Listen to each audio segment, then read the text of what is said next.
ഒരാഴ്ച കൊണ്ട് ബിഗ് ബോസിൽ നിന്ന് പുറത്തു പോയിട്ടുള്ള ഒരാൾ 51 ദിവസമായിട്ട് ഇവിടെ നിൽക്കുന്ന ഒരാളെ ഇവിടെയുള്ള മറ്റുള്ളവരുടെ കാര്യങ്ങൾ പറഞ്ഞു പഠിപ്പിക്കേണ്ട ആവശ്യമില്ല. അതെനിക്ക് സ്വയം മനസ്സിലാക്കാൻ കഴിയും. കഴിഞ്ഞ ദിവസം ബിഗ് ബോസിൽ ഒരു മത്സരാർത്ഥി ഗസ്റ്റായി വന്നിട്ടുള്ള രതീഷിനോട് പറഞ്ഞ കാര്യമാണിത്. വളരെയധികം അഹങ്കാരം ധ്വനിപ്പിക്കുന്ന രീതിയിലുള്ള ഒരു പറച്ചിലായിട്ടാണ് എനിക്ക് തോന്നിയത്.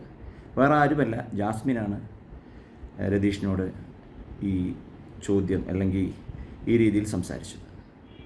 അദ്ദേഹം ജിൻഡോയുമായി ബന്ധപ്പെട്ട എന്തോ ഒരു കാര്യം ജാസ്മിൻ്റെ അടുത്ത് പറയുകയായിരുന്നു. അല്ലെങ്കിൽ ജിൻഡോ ഇന്ന രീതിയിൽ നിങ്ങൾ വിചാരിക്കുന്ന ആളല്ല എന്ന് സംസാരിക്കാൻ തുടങ്ങുമ്പോഴാണ് ജാസ്മിൻ ഇങ്ങനെ ഒരു മറുപടി കൊടുത്തത്. ജാസ്മിന് ചിലപ്പോൾ ജിൻഡോ എന്ന കണ്ടസ്റ്റൻറ്റിനെ ഇഷ്ടമായിരിക്കില്ല, അല്ലെങ്കിൽ അദ്ദേഹത്തിൻ്റെ സ്ട്രാറ്റജി, അദ്ദേഹത്തിൻ്റെ പ്രസൻസ് ഇഷ്ടമായിരിക്കില്ല എന്ന് കരുതി രതീഷ് എന്നുള്ള വ്യക്തി അവിടെ ഗസ്റ്റായിട്ട് വന്ന ആളാണ്.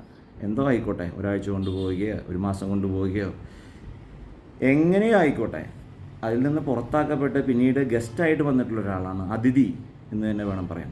അതിഥി ദേവോ ഭവ എന്ന് പറയുന്ന പോലെ അതിഥിയെ നമ്മൾ ബഹുമാനിച്ചില്ലെങ്കിലും അപമാനിക്കരുത് എന്നുള്ള ഒരു നിർദ്ദേശമാണ് എനിക്ക് കൊടുക്കാൻ തോന്നിയത് അത് കണ്ടപ്പോൾ. കാരണം അദ്ദേഹം പിന്നീട് അത് പറയുകയും ചെയ്തു, എന്നെ വല്ലാതെ ഇൻസൾട്ട് ചെയ്യുന്ന രീതിയിലുള്ളൊരു ചോദ്യമായിപ്പോയി, അതെനിക്ക് വല്ലാതെ വിഷമമായിപ്പോയി എന്ന് രതീഷ് പിന്നീട് ജിൻഡോയോടും വേറെ ആരോടൊക്കെയോ ഇരുന്ന് പറയുന്ന ദൃശ്യങ്ങളും ഞാൻ കണ്ടു. അപ്പോൾ ജാസ്മിൻ 51 ദിവസം പൂർത്തിയാക്കി എന്നുള്ളത് വളരെ ഗംഭീരമായിട്ടുള്ള കാര്യം തന്നെയാണ്. അത് എളുപ്പമാർക്കും സാധ്യമായിട്ടുള്ള കാര്യമല്ല. പക്ഷേ അദ്ദേഹം അത് സാധിച്ചു എന്നുള്ളത് നല്ല കാര്യം, ഓക്കെ. പക്ഷേ മറ്റുള്ളവരെ അപമാനിക്കാനുള്ള ഒരു ലൈസൻസ് ആയിട്ട് എടുക്കാൻ പാടില്ല എന്നാണ് എനിക്ക് തോന്നിയത് കണ്ടപ്പോൾ. ആര് തന്നെയായാലും ആ വീട്ടിൽ നിന്ന് പുറത്താക്കപ്പെട്ട വ്യക്തി ആര് തന്നെയായാലും അവർക്ക് എല്ലാം മനസ്സിൽ ആഗ്രഹമുണ്ടാവുക അവസാനം വരെ നിലനിന്ന് പോകണം എന്നായിരിക്കും. ഒരുപക്ഷെ വോട്ടിൻ്റെ കുറവ് കൊണ്ടോ അല്ലെങ്കിൽ അവരുടെ സ്ട്രാറ്റജി ഫലിക്കാത്തത് കൊണ്ടോ ഏതെങ്കിലും കാരണത്താൽ അവർ പുറത്തായി എന്നുണ്ടെങ്കിൽ അവരെ ഇങ്ങനെ പരസ്യമായിട്ട് അധിക്ഷേപിക്കേണ്ട കാര്യമില്ല.